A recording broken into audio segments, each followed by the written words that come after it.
Man calls a black man a peasant and feels unsafe with black security.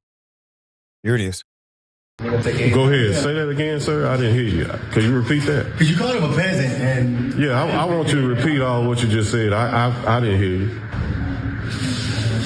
This is a federal building. No. Say what you said before that. You touched me. I told you don't touch me. Right. Right? Okay, but after that... Right? What else you say? Don't touch me. What else did you say, though? At your age, how old are you and how old am I? Look how old you are. You have gray hairs. Don't touch people. Yeah. Don't touch people. Okay, so sir, since you don't want to be physically touched, let's not verbally touch. I understand.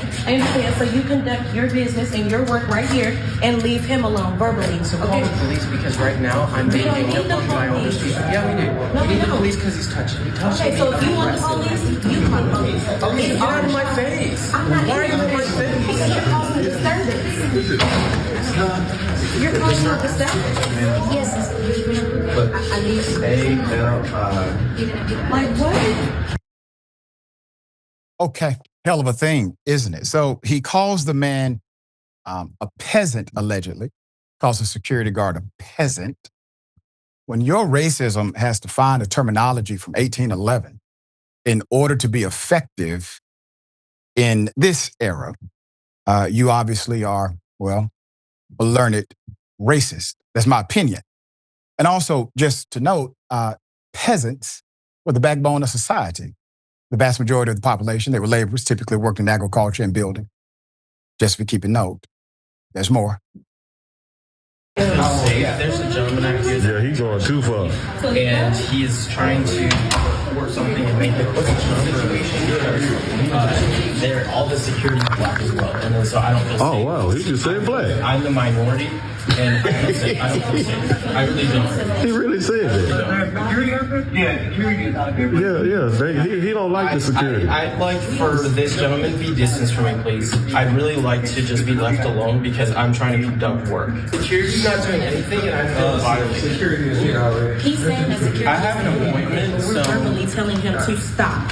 Like, stop verbally. If you want somebody to leave you alone, then you should verbally just be quiet. Because I was telling no one's angry but you. Calm down. You're upset. I'm not upset. I'm doing my job. You're putting yourself into it. I'm doing my job. I'm supposed to. You know what? I'm doing my job, sir. I don't appreciate this whatsoever. I need to go somewhere else where I can be left alone to do my work because, yeah, and he is a peasant. Now, obviously, I could have put this individual on our Wish a Karen Wood segment, but I ran out of room. Put him up full mass. Let's get into it. So according to this individual, the security is a peasant, the black male security guard, according to the allegation. Also, when he calls 911 to complain, he spins a narrative that seems, well, quite sensational. So according to Atlanta Black Star, a viral video shows the moment a white male called 911 to complain about an interaction with a black male and to security guards while stating that he felt unsafe because the guards were black and he was the minority in the situation. Understand his context. The guards are black, which means in the overall situation, he's the minority. And because of the fact that he's simply in the minority for a brief period of time, he feels unsafe. I'm taking you somewhere with this.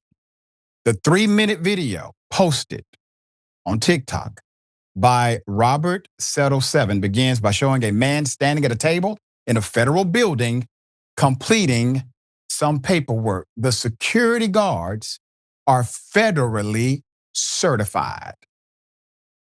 There's more. In case you couldn't hear the words being exchanged, the person recording asked him to recall the moment he called him a peasant. And the white male begins complaining that he touched him. Quote, at your age, how old are you? How old am I? Look how old you are. You have gray hairs. Don't touch people. Don't touch people.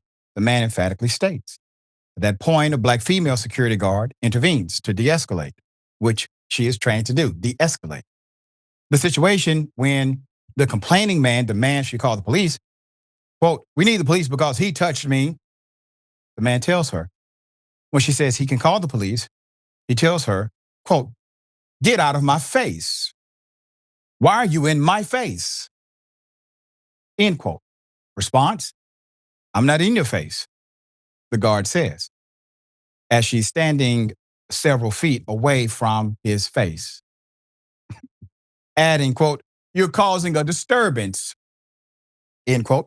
At that point, the white male walks to a desk that has a phone, and appears to call the police. Did he ask to use the phone? Does he have rights to the phone?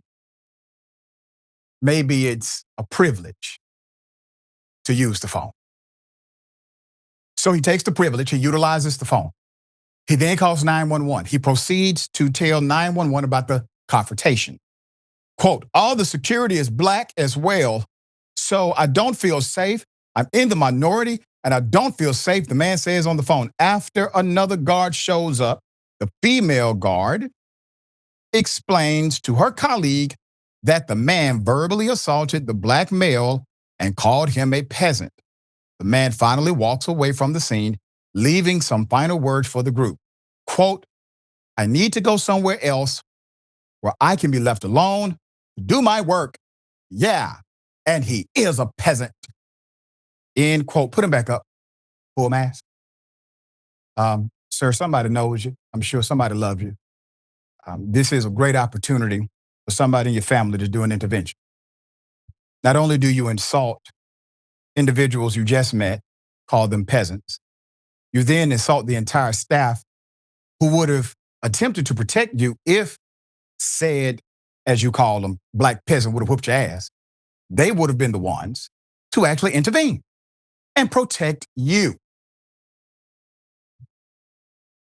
I don't know if you thought this plan out thoroughly, sir. All right, dear brother, what are your thoughts? Oh my goodness. Well, first off, thank you for having me, Dr. Richey. And yeah, I mean, it seems like the white guys aren't doing so well at the moment. Clearly, this guy is just incredibly stressed. I mean, can you even imagine feeling so unsafe as to be surrounded by people who are literally security guards? I was trying to keep track, and I think, let's see here, we have racism, ageism, classism, which you rightly pointed out. We have gaslighting, deflecting, and then self-victimization. I mean, this guy, I don't know if he's been rehearsing, but like, I don't even know how you would do that level of a performance. It's incredibly nuanced. And I think it takes a certain level of delusion to kind of get to that point. It's also frustrating to watch because I think we're living in an era right now where everything is filmed on social media and everything is potentially going to go viral. And this guy, I think, is trying to kind of twist that a little bit and go like, well, actually, he's the one making a scene. He's the one causing all the problems right now. But he still does that thing at the end where he walks away and tries to have that last moment, except like it doesn't work. It just falls flat. And it also just reinstates how much he is deluded and how much you can tell just by how little the guy says. When people talk like that, you can find out very quickly kind of where they stand and what they think about certain groups of people. And it's very depressing. Man, you make some great points, compelling. I made a mistake here. This should have been a Karen. Yeah. All right. Okay. We'll bring you updates if an update comes.